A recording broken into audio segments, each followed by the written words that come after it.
With the successful 1950 second-generation conventional submarine of the Foxtrot class still in full production, the hunt for a replacement submarine class began. Based on the same basic layout as the original Foxtrot, a new project was born. This design would have similar lines as the original Foxtrot, with both submarines being equipped with conventional diesel power and have triple screw arrangements. However, one small difference being that the Tango class had shrouder screws and the Foxtrot did not. The new project would be designed in the mid to late 1960s, with the first submarine being laid down in September 1971, launched September 1972, and entering service at the end of December 1972. What surprised me in visiting this submarine was its size. The thing is, when I looked at it from the outside, it didn't look overly large, but when I went through it, it felt like it went on forever. Not surprising, as the Tangos were the largest conventional submarines built for the Soviet navies. It's also a tall submarine, which will become clear as I take you through it, as I'll be going up and down ladders between the various levels. And on that note, let's see what the submarine looks like from the inside.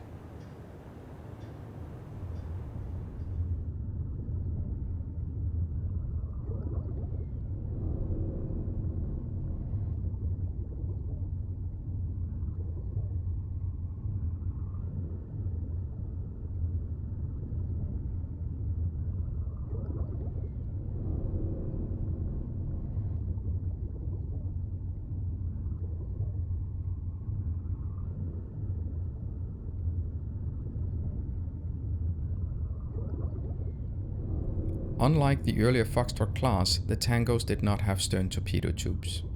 Instead, they were armed with 6 533mm forward torpedo tubes in the bow and an automated reloading system, resulting in a faster reload speed. This was derived from the German World War II Type 21, which influenced many post-World War II submarine designs.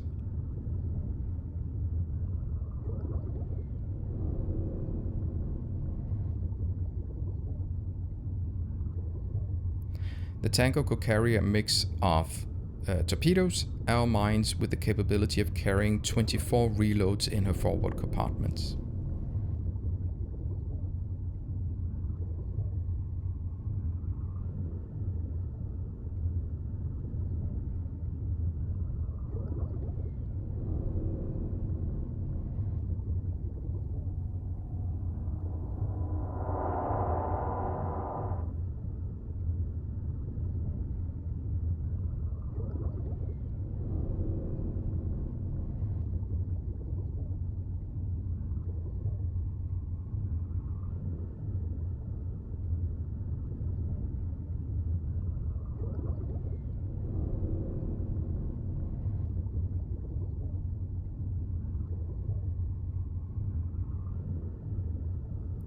The Soviet submarine B-515 was called Project 641B, or SOM, catfish in English, with the NATO designation Tango class. B-515 was ordered on 12th of March 1974, laid down on 30th of March 1975, launched 29th of April 1976, and commissioned on the 30th of December 1976, which was only 13 months from keel laying to launch.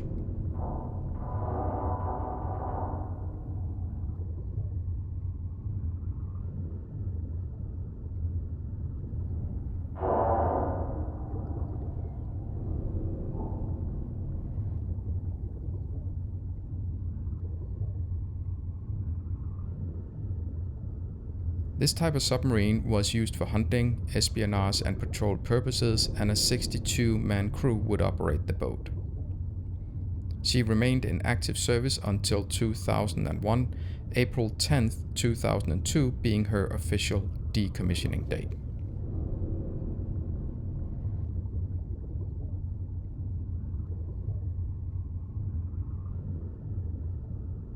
A total of 18 Tangos were built.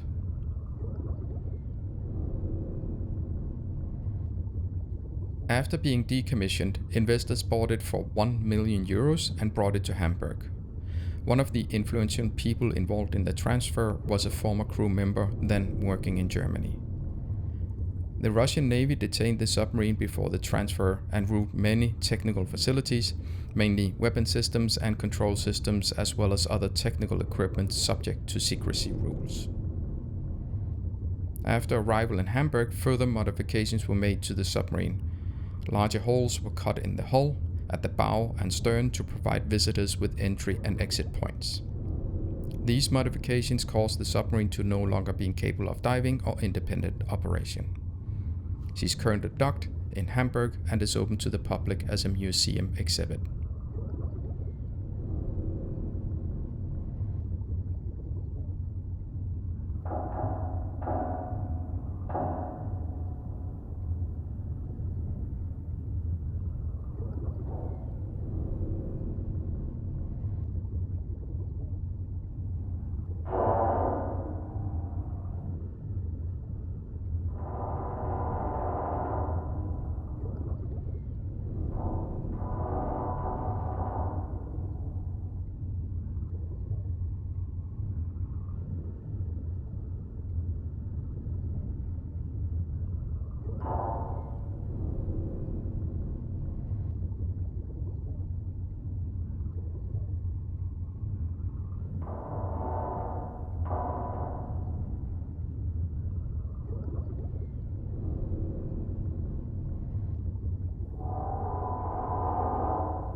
The Tango featured the first automated ship control system to put into a conventional submarine.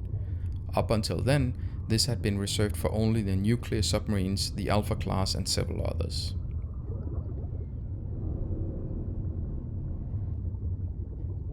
The Tango class was a large, long-range submarine, and surfaced they displaced 2,700 tons, while submerged the displacement increased to 3,600 tons.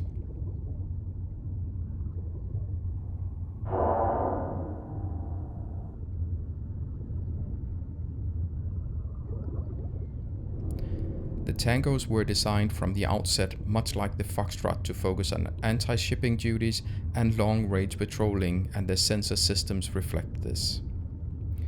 With a broader beam, the Tango was able to carry improved sensors and was designed to take on service shift. The sonar system coupled with the mine detection sonar was chosen for this.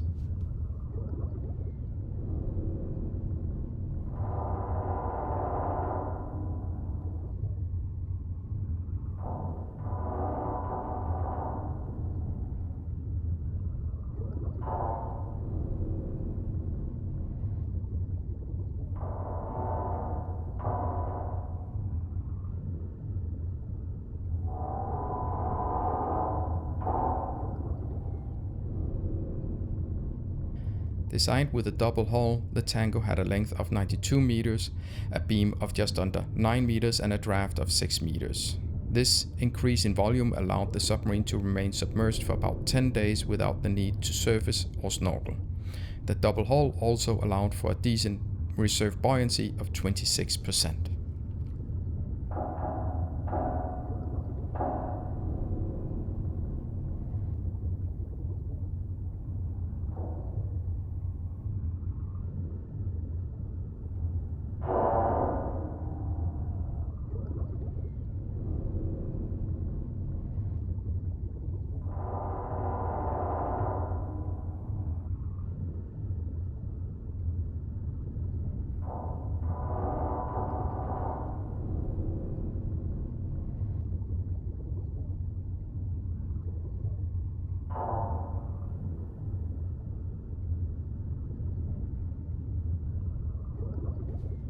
Diving capability was also increased with a maximum operational depth of 300 meters as opposed to the 280 meters of the Foxtrot. This is due to the increased thickness of the pressure hull, which was 32 millimeters compared to the 22 millimeters of the Foxtrot class. Another noticeable upgrade over the Foxtrot was the outer hull rubber coating. The Tango's larger hull compared to earlier Soviet diesels enabled it to have a significant higher battery capacity, and thus endurance underwater was extended.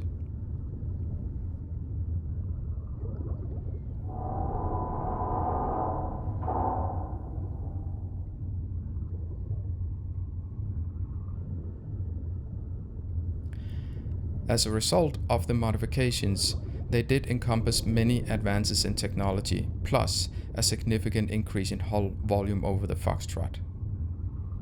Because of the improvements and modifications, the Tango ultimately belonged to a third generation of conventional submarines, but some would argue that the design was a halfway generation belonging to neither the second or third generation submarines.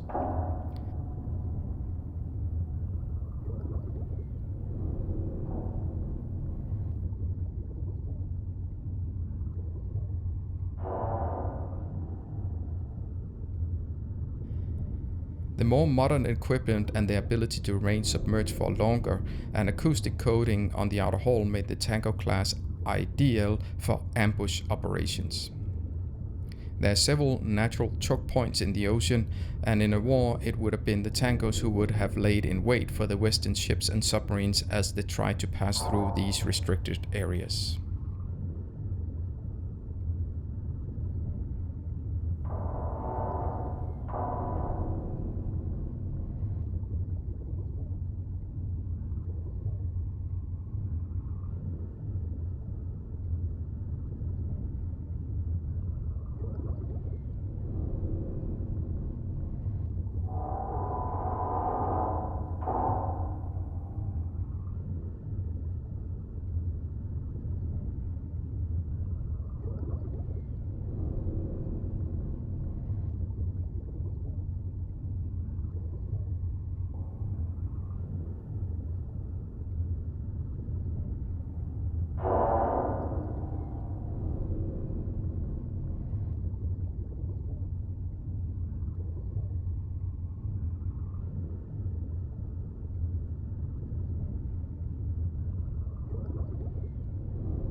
On this class of submarine, the living conditions of the crew of the submarine were improved.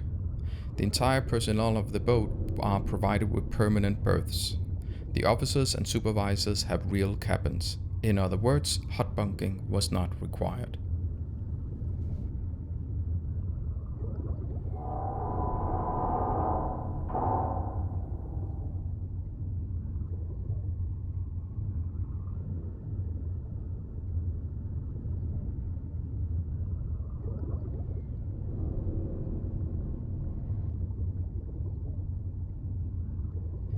With the increase in dimension and the reduction in crew size due to the increased automation, the standard 62-man crew could stow provisions for at least 80 days, while overall crew accommodations in all 7 compartments were improved.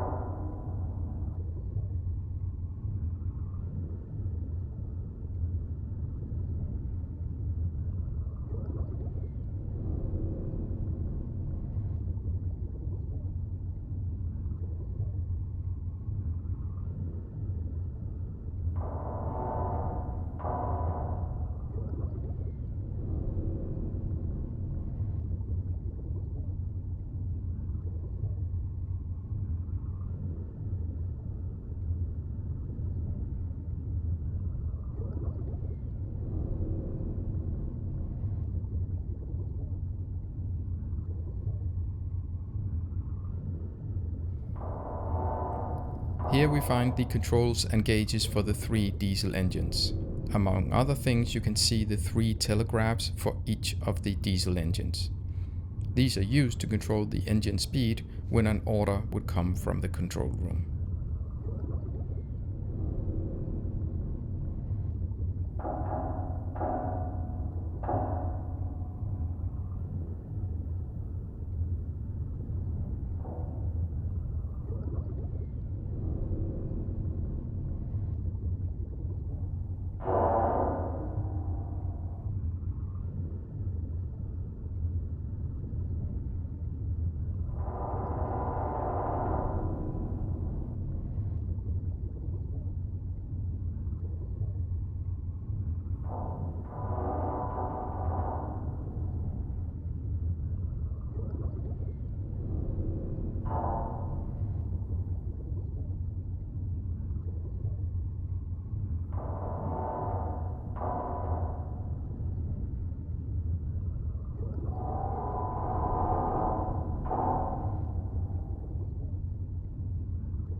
Like the older Foxtrot, the Tangos used 3 diesel engines producing 6,200 horsepower.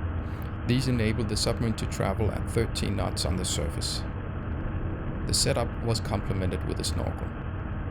What's a bit interesting is the way that they are mounted, as you can only see the very top of the engine. Most of it is hidden but accessible from a lower level. In other submarines I have visited, much of the engines are visible and thus easier to access and maintain. Like other designs of the time, the diesel engines are a mere source of power to charge the batteries through a generator. They are not connected to the propeller shaft using a clutch. You can see that principle explained in my video of Cellar, a German design of the mid-1960s, thus a similar point in time.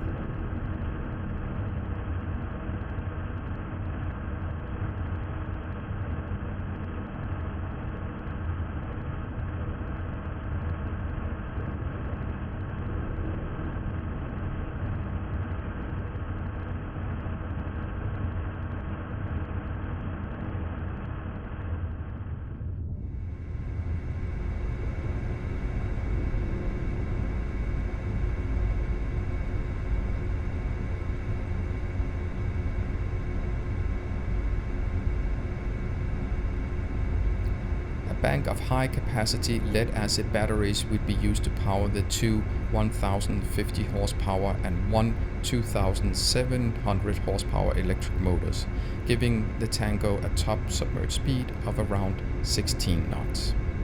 A single 140 horsepower auxiliary motor was also installed to complement the other units.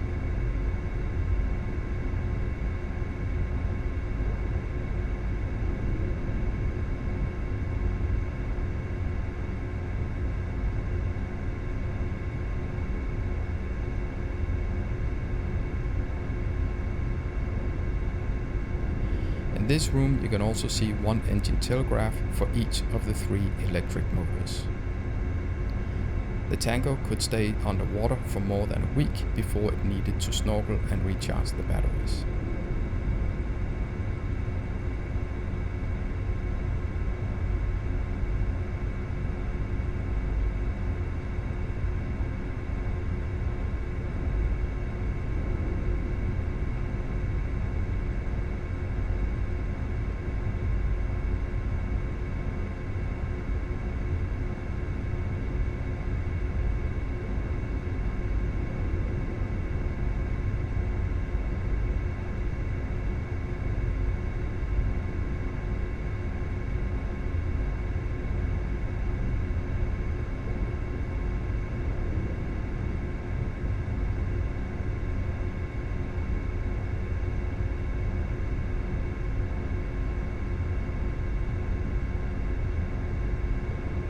The last Tango to enter service did so on December 1982, only 3 years after the final Foxtrot was completed.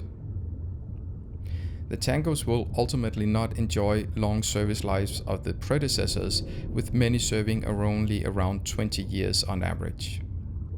This was primarily due to the collapse of the Soviet Union and lack of funding in the 1990s, which saw most of the Soviet fleet laid up. Also, the replacement Kilo class was superior in every way, including acoustically.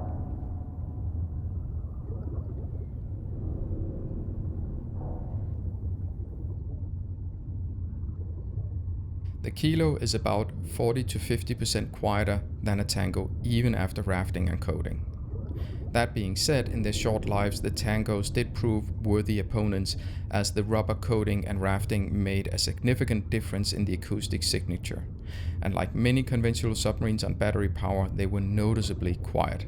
Not as quiet as Western boats on battery power, but for the Soviets it was very quiet. And on that note, I would like to say thank you for watching, and if you think I did a good job, please hit that like button and subscribe for more content.